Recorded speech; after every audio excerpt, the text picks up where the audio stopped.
पीले दांत वाली बहू। रंजना कभी ब्रश नहीं करती थी।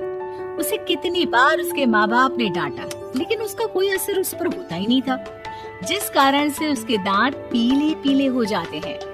शादी के बाद।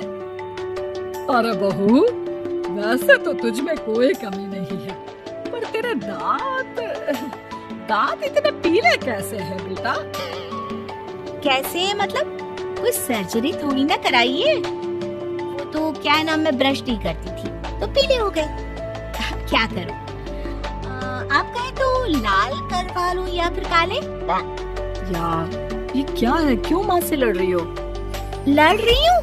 अरे मैं लड़ रही हूँ या ये बोल रही है कि दांत पीले हैं, पीले। अरे तपस्या थोड़ी ना की है इन्हें पीले करने के लिए। बकायदा ब्रश नहीं किया है 20 साल तक, तब जाकर। छी, कैसी बात कर रही हो? ये उस वक्त तो पीले नहीं थे जब हम लोग तुम्हें देखने आए थे। अरे तब साफ करवा लिया होगा डेंटिस्ट के पास जाकर। अब देखो कैसे पीले पीले लग रहे हैं। रंजना सास की तरफ गुस्से से देखती है। फिर शुरू हो गई पीले पीले पीले।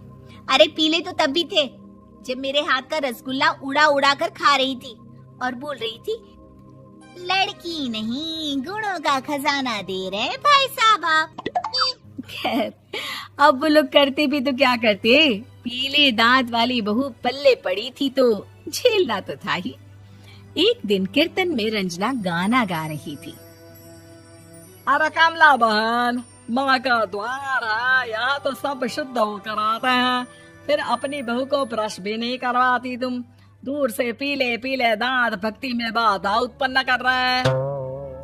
अरे कोई 2 साल के बच्चे थोड़ी ना लेकर आई हूँ मैं बहू बनाकर। अच्छी खासी लड़की है, अरे कैसे करवाऊं ब्रश? ये तो उसे खुद करना चाहिए ना।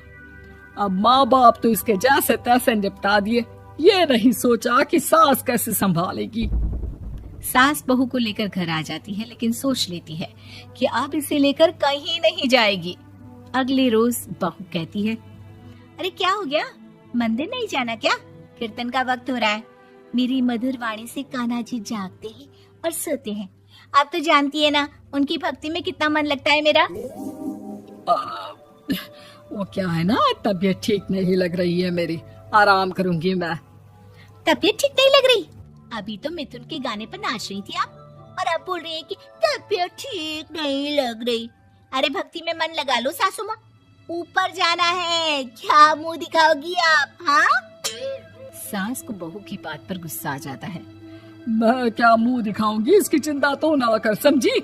अपने मुंह की चिंता कर, जो ये पीले पीले दांत लेकर हर जगह पहुंच जाती है। पता है लोग कितना मजाक बनाते हैं। ना जी ना, मैं नहीं जाना कहीं तेरे साथ। तो ये बात है। कोई ना, मत जाओ, मैं अपने कमरे में ही बैठकर भक्ति कर लूंगी। ऊपर वाला दांत थोड़ी ना देखता है, मन देखता है, भावना देखता है। और अरे बस बस, तू सब कुछ दिखा, बस ये सफेद चमकदार दांत ना दिखाना किसी को, है? जा यहाँ से। बहू को सास की बात का कोई फर्क नहीं पड़ता, वो तो जैसी थी वैसी ही रह जाती है। सुबह नहाकर किचन में खाना बनाना, फिर खाना खाना, कीर्तन भजन करना और सो जाना। एक दिन, माँ जी मैं सहेली के घर जा रही हूँ, शाम को लेट आऊंगी। हाँ हाँ तो जाना, मैंने कौन सा तेरी आरती करनी है घर पर बैठकर। रंजना सहेली के घर जाती है, जहाँ वो पार्टी में जाने की तैयारी कर रही होती है। अरे शिखा, कहाँ जाने की तैयारी कर रही है? मैं गलत वक्त पर आ गई क्या? अरे नहीं यार, उल्टा सही वक्त पर आ गया। मैंने ये साड़ी और ज्वेलरी निकाली है यार, शाम को इनके ऑफिस की एक पार्टी में जाना है। बताना कैसा लग रहा है ये सब? नहीं यार, इस ड्रेस के साथ तो वो वाली ज्वेलरी अच्छी लगेगी। हाँ हाँ सही बोल रही है, मैंने ध्यान ही नहीं दिया। वैसे तो हमेशा से मस्त फैशन सेंस रखती है। तो बड़ा जाती होगी ना पति के साथ पार्टी में। रंजना कुछ नहीं बोलती, बस सोचती है कि यार काश ये बात सही हो जाती, पर मैं क्यों नहीं जाती पार्टी में? क्या इन लोगों की कोई पार्टी होती नहीं होगी?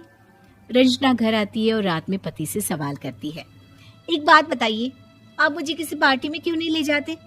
क्या आपके यहाँ ऑफिस में पार्टी नहीं होती? पति बेचारा क्या कहता कि दांत पीले हैं तुम्हारे इसलिए। अरे कोई पार्टी होती नहीं हम लोगों के ऑफिस में, तो कहाँ से लेकर जाऊं? और मार्केट, मॉल, कहीं वीकेंड घूमना, कहीं तो। अरे यार, सारे हफ्ते में एक छुट्टी मिलती है, तो सोचता हूँ कि आराम ही कर लूं। क्यों? रंजना मन मार के रह जाती है। पहले कभी सास के साथ मंदिर जाया करती थी, लेकिन वो भी सास ने ले जाना बंद कर दिया। घर बैठी बैठी रंजना बोर हो जाती है। तभी उसे आइडिया आता है और वो मायके जाने का सोचती है। सासू माँ, 2 दिनों के लिए मम्मी के घर जा रही हूँ। अच्छा ठीक है, आराम से जा। और हाँ, माँ से कुछ अच्छी आदत सीख कर आना कि कैसे शरीर के हर भाग की तरह दांतों की सफाई भी जरूरी होती है, समझी? शुरू हो गई ना आप। वो लोग आपकी तरह नहीं है कि छोटी छोटी बात का बतंगड़ बना दे।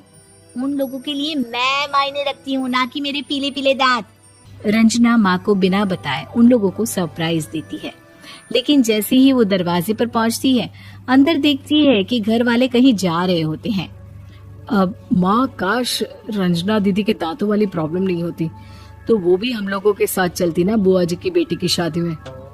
हाँ बेटा, लेकिन अब उसे कौन समझाए कि उसको उसके पीले दांत नहीं दिखते, लेकिन उसके आसपास के लोगों को कितना एम्बैरेसिंग फील कराते हैं। मुझे तो कितनी बार उसके स्कूल की टीचर ने शिकायत की कि उसके साथ कोई लड़की बैठना भी नहीं चाहती, और ना ही कॉलेज में कोई उससे बात करना चाहता था।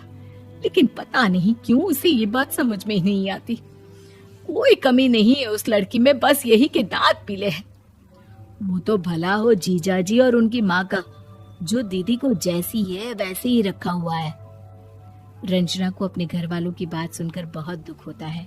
वो सोचती है कि वो क्या करे, लेकिन फिर वो सीधा डेंटिस्ट के पास जाती है, अपने दांत चमकाती है और कसम खाती है कि वो रोज ब्रश करेगी। अरे क्या हो गया? तुम तो 2 दिनों के लिए गई थी ना, पर कोई ना, अच्छा है, चलो आ गई तो।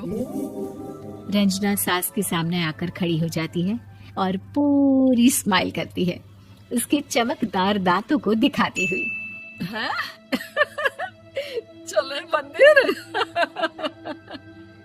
माँ, मुझे माफ कर दीजिए, मैंने आप लोगों को बहुत एम्बैरेसिंग फील करवाया। मैं आज से रोज ब्रश करूंगी।